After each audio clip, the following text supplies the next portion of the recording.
Alright guys, so I'm going to do a little tutorial real quick about this new engine we got, and what's really important about it is this DEF system. So it's going to be mainly for the operator. They're going to be kind of the ones responsible for it.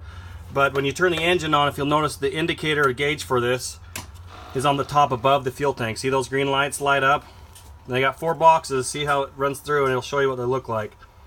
Now at the end, when it gets close to E, it'll give you an orange and then a flashing orange and eventually a red. And if you wait too long to fill the DEF system, it will cause the engine to derate the power, so it'll be low on power, and eventually it'll stop the engine to 5 miles an hour and be blinking like something's broken, and it'll shut it off. So it basically has to be towed.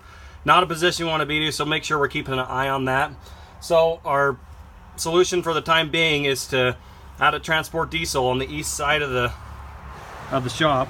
If you pull in by Wendy's, on the east side of Wendy's, you come in here to our shop.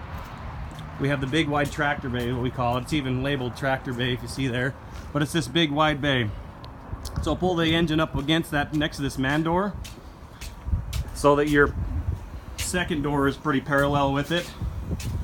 And then if you just go right in here, right inside the door, we have our DEF filling station. Now you can do this yourself, and I'd recommend it because it'll take less time if you do. Just come over and reset it. Hit the reset button. That zeroes it out so we can keep track of the gallons, and you hit the power button. Okay, get the nozzle. It's just like the nozzles at the pumps at the gas stations. You come in under this last or second door here, and just above the steps is the DEF cover. It even says the diesel exhaust fluid, not diesel engine fuel. Okay, you got a blue cap. Now it's critical that this be kept extremely clean. If you notice, when DEF dries, it becomes crystallized. That's not as scary, but junk on the end or dropping debris in there is going to be a bad deal. So we want to make sure that our nozzle's clean and whatnot, doesn't have anything in it.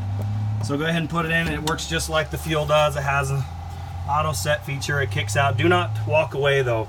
Even though it kicks out, there's a chance, because you can look at this and you can see that it might spill some or whatever. So important thing if that happens is you do not want to leave it sitting on there. You want to clean it off as soon as possible, especially with warm water if you can. If not, any water is good.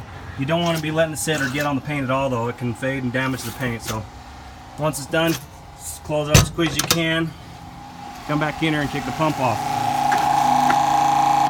Take note of the gallons it used. I already filled this, so it didn't accumulate any. But if you look through this doorway, at the bottom of the stairs there's a door right there. That's where we're going to walk in, so you don't have to go all the way around to the front of our building.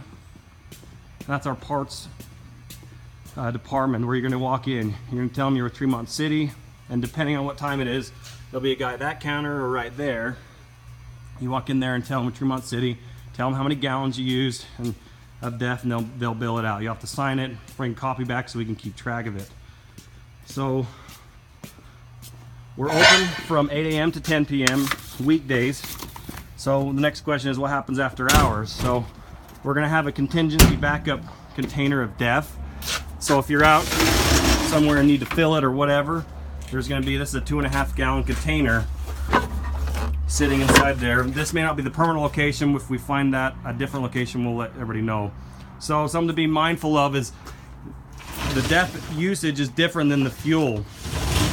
Since we don't really know how much it's going to use yet, we're going to have to keep a real good eye on it. But keep in mind that if you're out idling the engine, it's going to be different than if you're going to Hal or not. It'll use it at a different rate. Basically, the more you load the engine down, the more it's going to use. We don't want it to let it get brought down, so it's critical you pay attention to those green lights. So if you have any questions, get with me or talk to the battalion chiefs or the chief. But if you don't know what you're doing, don't just wing it. Get a hold of somebody and figure it out. Thanks for watching.